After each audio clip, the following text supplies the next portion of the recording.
Leitores, donos do tempo e do espaço, abstraídos do corre-corre cotidiano.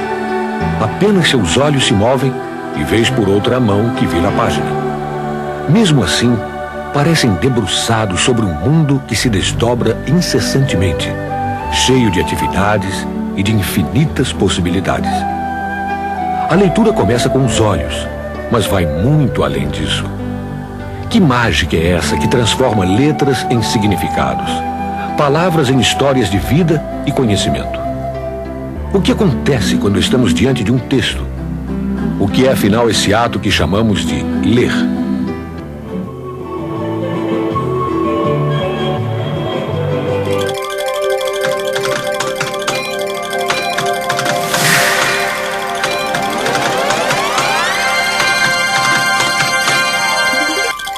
A capacidade do ser humano compreender aquilo que lê depende da relação que existe entre os olhos e o cérebro. Há muito tempo, os estudiosos tentam entender esta relação. O ato de ler é extremamente complexo e nem todos os seus mistérios foram ainda desvendados, mas muito já se avançou na compreensão da leitura. Já se sabe há mais de 100 anos que os olhos não deslizam linearmente sobre o texto durante a leitura. Ao contrário, eles saltam pela página numa velocidade muito alta, 200 graus por segundo. É entre um salto e outro, quando os olhos se fixam no texto por milésimos de segundo, que a leitura de fato acontece. O número de vezes que os olhos se fixam no texto e a distância entre um ponto de fixação e outro determinam a velocidade da leitura. E isso depende de vários fatores. Quando sabe muito sobre o assunto tratado pelo texto e quando a linguagem lhe é fácil, um leitor pode ler silenciosamente até 200 palavras por minuto. A leitura em voz alta é mais lenta, pois os olhos são mais rápidos que nossa capacidade de pronunciar as palavras.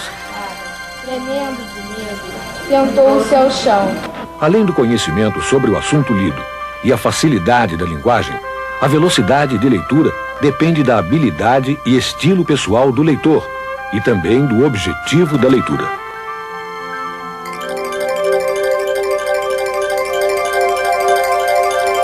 Observe estas letras. Você consegue dizer agora quais eram as letras? É difícil, é muito rápido. U, R, T. A outra não lembro. A-U-I-T-R-E-I.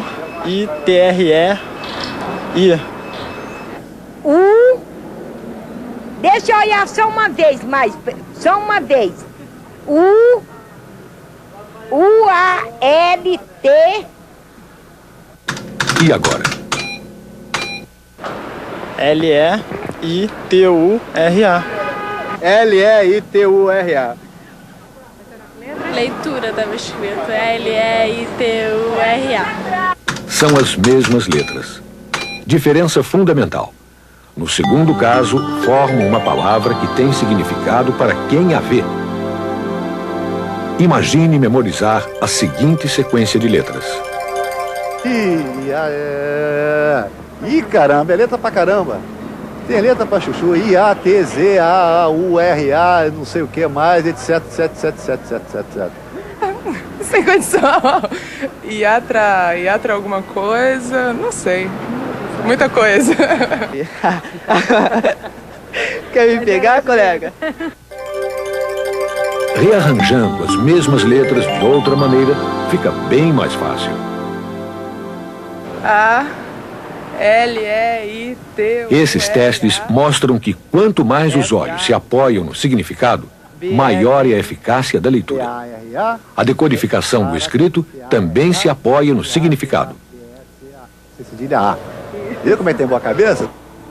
O psicolinguista Frank Smith afirma que não são os olhos que determinam o que e como vemos, e sim o cérebro. Ou melhor, os conhecimentos que o cérebro já possui. Traduzindo, a gente vê o que a gente sabe. Assim, é preciso considerar que há dois fatores básicos que determinam a leitura: o texto impresso, que é visto pelos olhos, e aquilo que está por trás dos olhos de quem lê, os conhecimentos que o leitor já possui. Um especialista em física compreende um texto básico sobre mecânica quântica com uma rápida leitura. Isso porque, por trás dos olhos, possui um conhecimento razoável sobre o assunto. Um leitor leigo em física não tem o mesmo desempenho diante de tal texto. Potência no estado permanente de corrente alternada. Os módulos dos fasores de corrente... Ele consegue decodificar fluentemente o texto, mas não consegue compreendê-lo, pois não tem conhecimento anterior sobre o assunto. Simplificar as fórmulas de potência. Bom, resumindo, eu não entendi nada. O contrário também pode acontecer. O leitor sabe muito sobre determinado assunto, mas se vê diante de um texto que não consegue decifrar. É só pensar numa criança ainda não alfabetizada que gosta de futebol. Mesmo que saiba bastante sobre o esporte, ela não vai conseguir ler uma matéria sobre um jogo, porque ainda não dispõe dos recursos de decodificação necessários à leitura. É por isso que se diz que a leitura depende do texto impresso que é visto pelos olhos e daquilo que está por trás dos olhos, o conhecimento prévio que o leitor já possui. Mas o conhecimento prévio necessário à leitura não é só o conhecimento sobre o assunto tratado pelo texto lido. Não, é também o que se sabe sobre os textos e sobre a própria leitura. Como os textos se organizam e quais são suas características, para que servem os títulos e tudo mais. E é ainda ter familiaridade com diversos tipos de texto e aceitar que não é preciso conhecer os significados de todas as palavras para compreender uma mensagem escrita.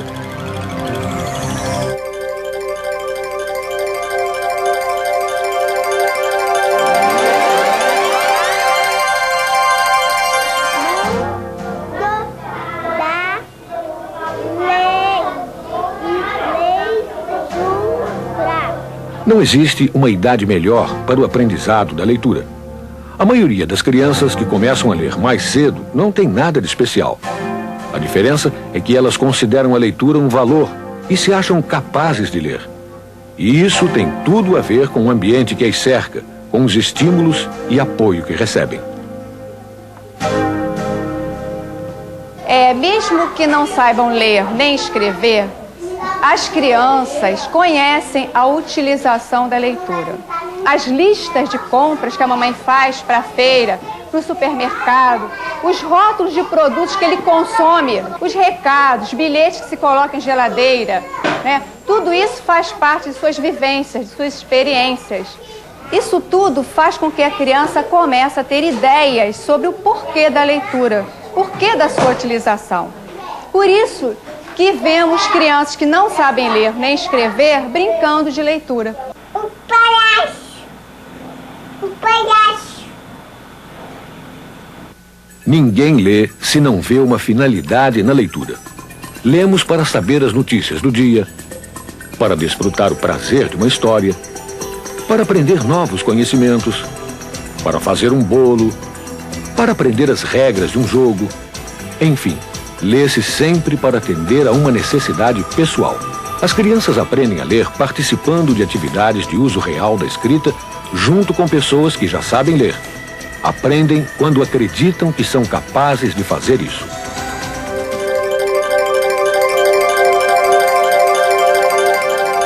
O ato de ler tem diferentes objetivos e há diferentes tipos de leitura. Há textos que se pode ler apenas algumas partes, buscando as principais informações. Outros exigem atenção máxima e várias leituras. Alguns podem ser lidos rapidamente. Outros são só aproveitados com calma e vagar. Há leituras que exigem concentração total e o vai e vem pelas páginas para certificar-se do entendimento. Alguns seguem sem nenhuma dificuldade. Outros, mesmo difíceis, não se consegue parar. E há também aqueles escritos fáceis, mas não tão agradáveis, que dá vontade de largar.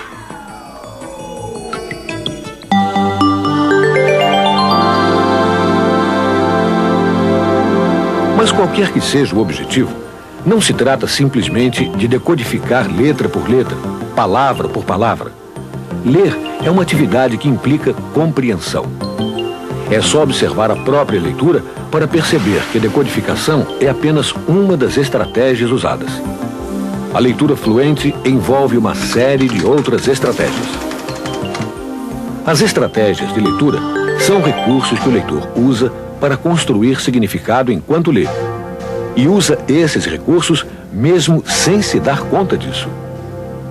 Quando o leitor lê apenas a manchete para saber o assunto da matéria jornalística, por exemplo, está usando principalmente a estratégia de seleção. Observe esta frase. Algumas letras estão faltando, mas ainda assim é possível lê-la. As paixões humanas são misteriosas e a das crianças não são menos que a dos adultos.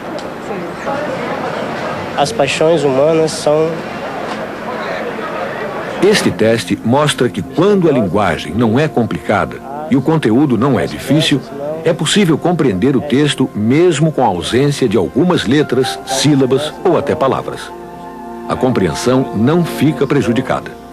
Por isso as crianças podem ler mesmo quando não sabem codificar todas as sílabas ou palavras do texto.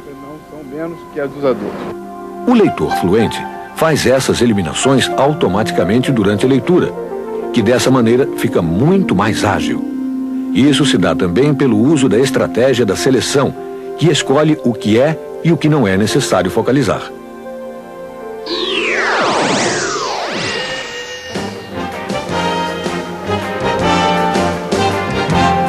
Também são estratégias de leitura a antecipação e a inferência. São as adivinhações que o leitor vai fazendo à medida que lê. Elas se baseiam tanto nas pistas dadas pelo próprio texto, como no conhecimento que ele já tem sobre o assunto lido. É uma coisa que não está escrita no texto explicitamente, mas que mesmo assim surge na cabeça do leitor. Essas adivinhações às vezes se confirmam, às vezes não. Esse controle que o leitor faz das suas previsões também é uma estratégia de leitura. É a estratégia de checagem.